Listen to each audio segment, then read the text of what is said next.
ستون اس کھجور کے تنے کی جگہ بعد اور محراب کی جگہ متعین ہونے سے پہلے حضرت علی رضی اللہ تعالیٰ عنہ انجام دیتے تھے۔ یہ سامنے باب النساء ہے۔ ابھی ہم لوگ داخل ہو رہے ہیں ریاض الجنہ میں۔ ہمارے لیفٹ سائڈ پہ باب جبریل ہے جو کہ اس وقت بند ہے، تو ہم لوگ باب نساء سے ہی اندر جا رہے ہیں۔ میں اپنی خوشی بیان نہیں کر سکتا کہ اللہ تعالیٰ نے مجھے یہاں پر نفل ادا کرنے کا موقع دیا ہے۔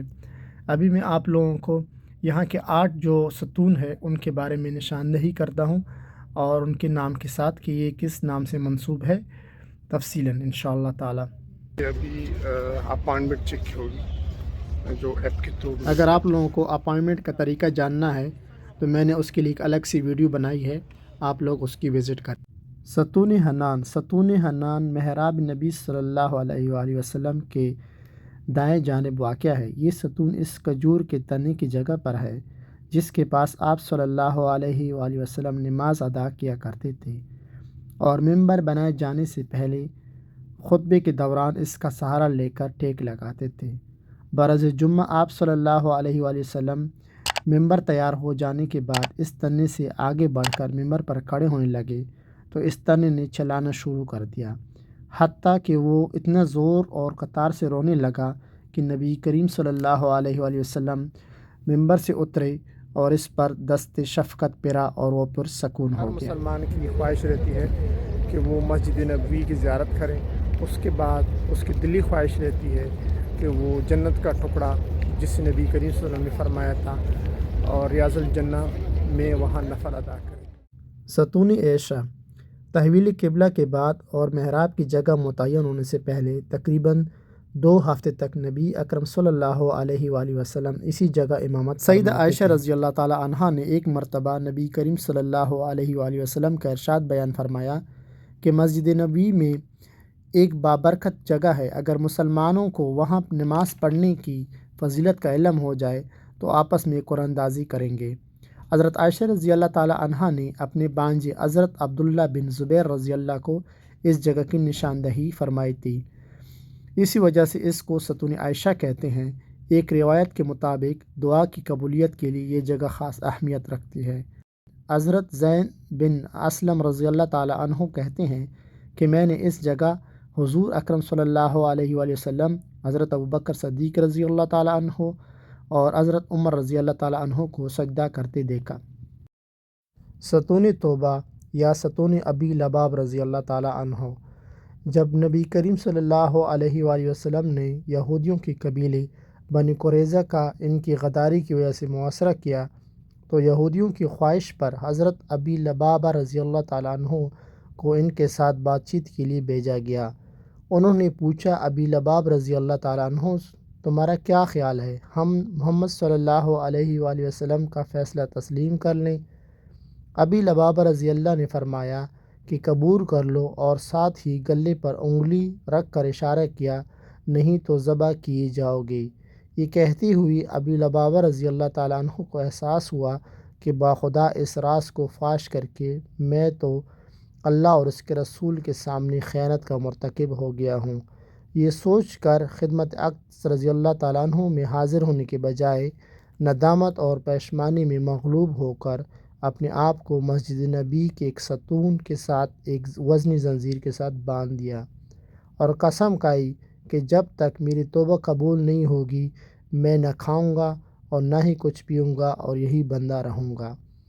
بعد میں قرآن مجید میں سورۃ توبہ میں ان کی توبہ کی قبولیت کا نبی اللہ تعالیٰ نے قرآن مجید میں آیات نازل فرمائی، اور پھر نبی کریم صلی اللہ علیہ وآلہ وسلم نے اپنے ہاتھ مبارک سے حضرت ابی لباب رضی اللہ کو کھول دیا۔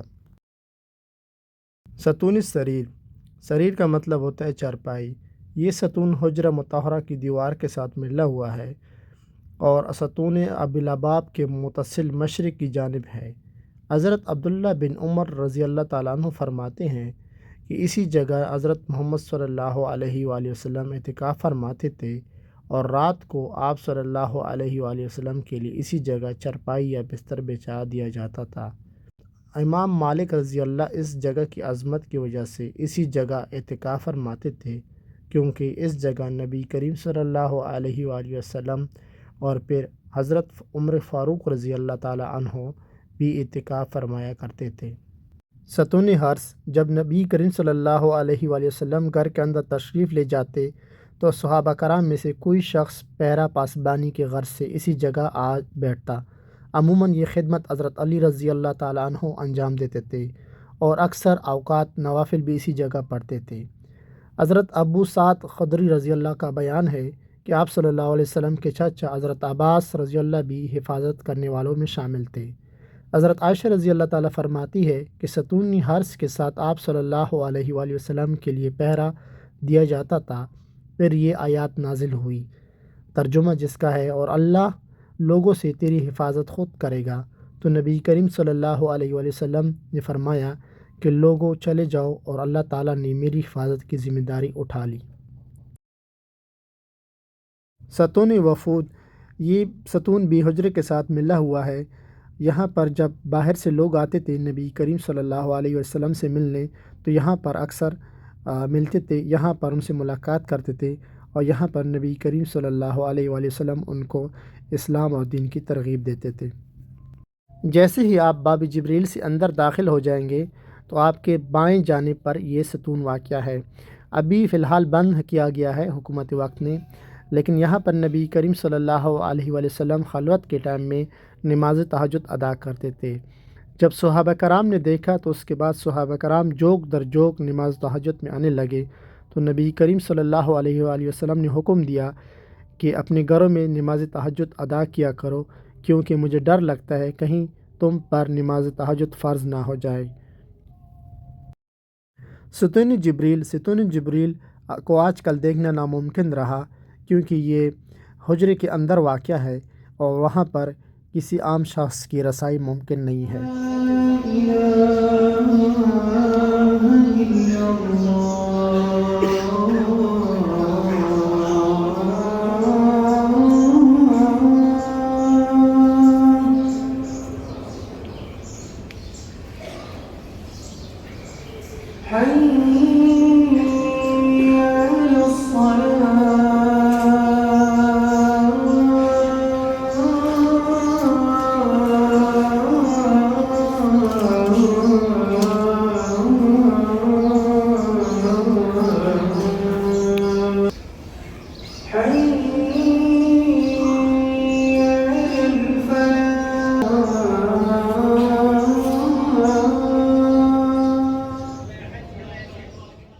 اصحاب صفا یا چبوترا: جیسے ہی آپ باب جبریل سے اندر داخل ہو جائیں گے تو آپ کے دائیں جانب، اگر آپ باب نساء سے اندر داخل ہوتے ہیں تو آپ کے بائیں جانب یعنی باب نساء اور باب جبریل کے بالکل وسط میں یہ جگہ واقع ہے۔ یہاں پر صحابہ کرام کی رہائش کا بندوبست تھا، یہاں پر صحابہ کرام رہتے تھے، یہاں پر وہ اپنے عبادات کرتے تھے، دین سیکھتے تھے۔ بالکل سامنے ابھی آپ لوگ دیکھ سکتے ہو، یہ وہ مقام ہے جہاں ہمارے نبی صلی اللہ علیہ وآلہ وسلم کھڑے ہو کے باجماعت نماز پڑھایا کرتے تھے۔ یہاں پر نبی کریم صلی اللہ علیہ وآلہ وسلم کا ممبر ہوا کرتا تھا، یہاں نبی کریم صلی اللہ علیہ وسلم باجماعت نماز پڑھاتے تھے۔ یہاں پر بالکل سامنے آپ لوگ دیکھ سکتے ہو، یہ وہ جگہ ہے جہاں ہمارے نبی صلی اللہ علیہ وسلم کا ممبر ہے، اور یہاں پر نبی کریم صلی اللہ علیہ وسلم کے پیروں پہ نشان بھی تھے، لیکن ابھی ان کو کور کر دیا گیا ہے، دکھائی نہیں دی جاتی۔ ابھی ہم لوگ جا رہے ہیں نبی کریم صلی اللہ علیہ وآلہ وسلم کے روضہ مبارک کی طرف، تو اس کے لیے انشاءاللہ اگلی ویڈیو بنائیں گے، کیونکہ ویڈیو کافی لمبی ہو جائے گی۔ اللہ تعالیٰ آپ سب کو سلامت رکھے۔ السلام علیکم ورحمۃ اللہ وبرکاتہ۔